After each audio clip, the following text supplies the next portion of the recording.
Hello everyone. Our topic this week was requested by Helios Austa. We'll be going over the Summer and Winter Fae from Kingdoms of Amalur Reckoning. Spoilers for Kingdoms of Amalur. Les deux.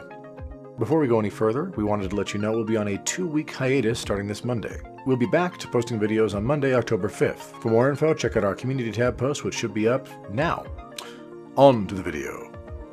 So, Kingdoms of Amalur takes place in a fantasy universe, a world full of magic, mysticism, and most importantly for our purposes, a world bound by fate. The Amalur-verse is one of those settings where, known or not, everyone's lives are predetermined, mapped out, and immutable. In fact, so-called fate weavers exist, people gifted with the ability to read a person's fate and tell them what's in store for their future. Success or failure, life or death, love or heartbreak. The Fae are linked to this immutable fate process more than most. The Fae are creatures of pure magic and come in a wide variety of forms, up to and including the ludicrously powerful Turnok, the overarching antagonist of the game, who, alongside the game's protagonist, uniquely seem to have the power to break or warp fate. The most common and important members of the Fae, however, are the Summer and Winter Fae, the Seelie and Unseelie Fae courts respectively. As seen in most fictions, the Summer Fae are linked with life and new growth, while the Winter Fae are linked with death and decay, the two factions working together to promote the natural cycle of life, death, and rebirth as occurring in nature.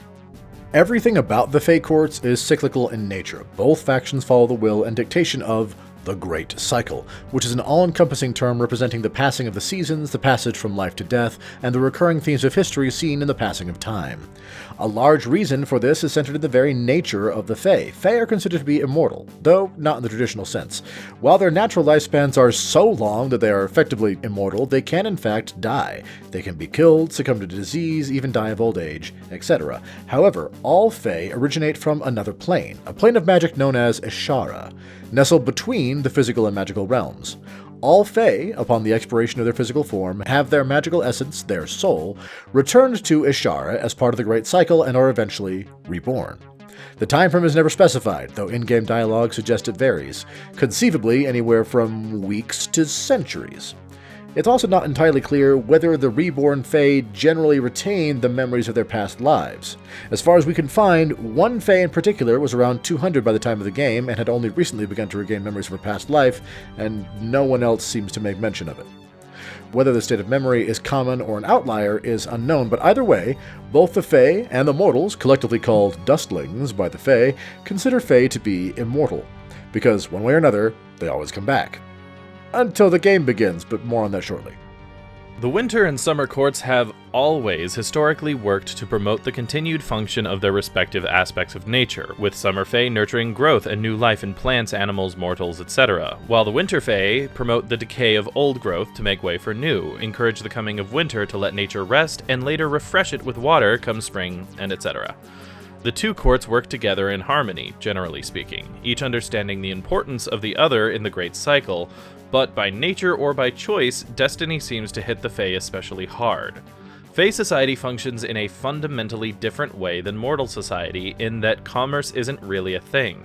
There are kings, bakers, soldiers, armorers, gardeners, etc. in Fae society, but rather than being jobs that people take on because they need to make a living, want to get ahead, or some form of power or prestige, the pastimes the Fae occupy themselves with are something they do because they are meant to do them.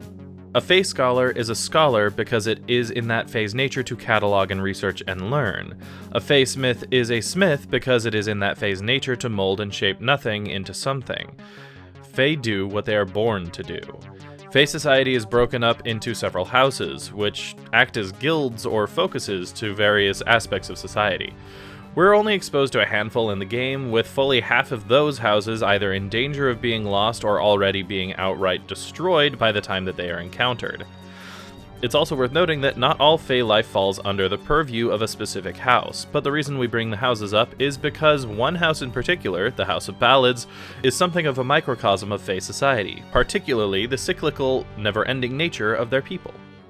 The House of Ballads is a summer fae faction that deals specifically in the maintenance of fae history, and is one of the houses with which the player can deal most closely.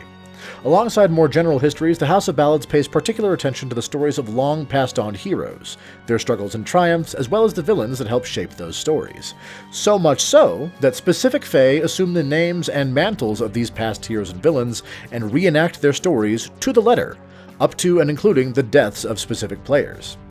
Some will tell the protagonist that they are not the original John or Jane Doe hero, but are instead the second, third, etc. fae to take up the mantle since the original telling.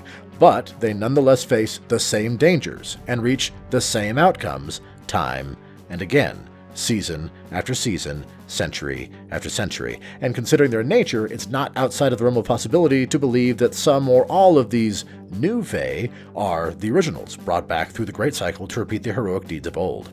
And on a less detailed scale, this is inferred to be the norm for greater fae society as well, a gardener reborn to be a gardener, a guard reborn to be a guard. That is, until shortly before the beginning of the game. Turnok is an immensely powerful fae that was locked away an eternity ago. Since fae are considered immortal, killing her isn't really an option, is it?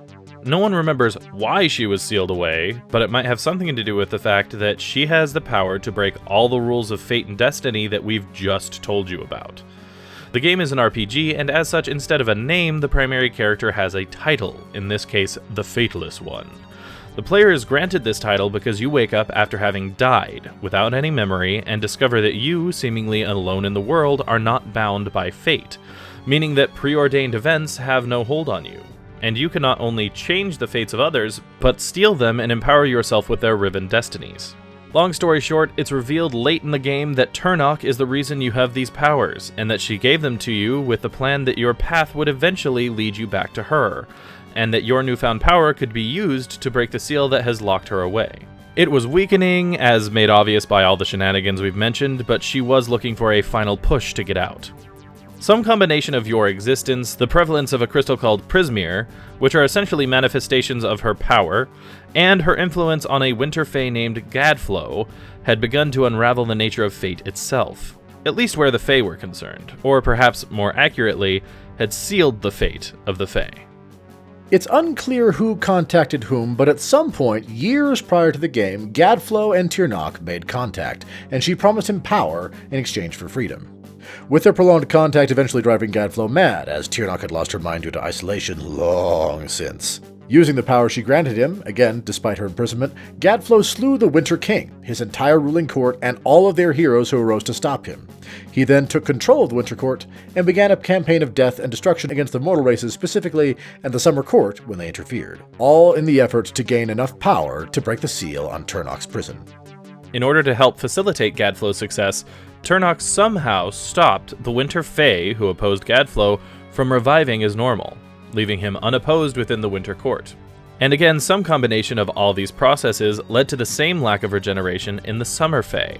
When you get to speak to higher-ups among the Summer Fae, they make it clear that they know the end of their people is nigh, something that would have once been impossible thanks to their immortal nature. But Gadflow and Turnok were destroying their people through the abuse of Turnok's powers. What's more, Prismere seemed to grant similar fate-warping abilities to anyone who could harness its power, as one of the villainous characters from the House of Ballads used Prismere to rewrite a number of the ballads for her benefit, something outside of her normal character and, it's heavily inferred, her ability to have done prior to these events. By the game's end, Gadflow lies dead and the Fateless One defeats Turnok, presumably removing her ability to influence the world for the foreseeable future. But already formed Prismere remains, and whether or not the removal of her influence will be enough to save the Fae people as a whole is unknown. And that's basically the Fae. Summer and winter factions from Kingdoms of Amalur Reckoning. We hope you enjoyed this video. If you did, please leave us a like and maybe share it with someone you know might like it. If you have ideas for videos you'd like to see in the future, do like Helios Austa and let us know in the comments down below. If you'd like to see more videos from us in the future, be they lore, let's play, or other, go ahead and hit that subscribe button. In the meantime, this has been True Masters and Morons, signing off. Thanks for watching this video. If you'd like to see more like it, hit that subscribe orb. To see our last Let's Play, click or tap the link on the right. For our last lore video, click the link on the left. Thank you to all of our patrons for making these videos possible. Thanks for watching, and we'll see you next time.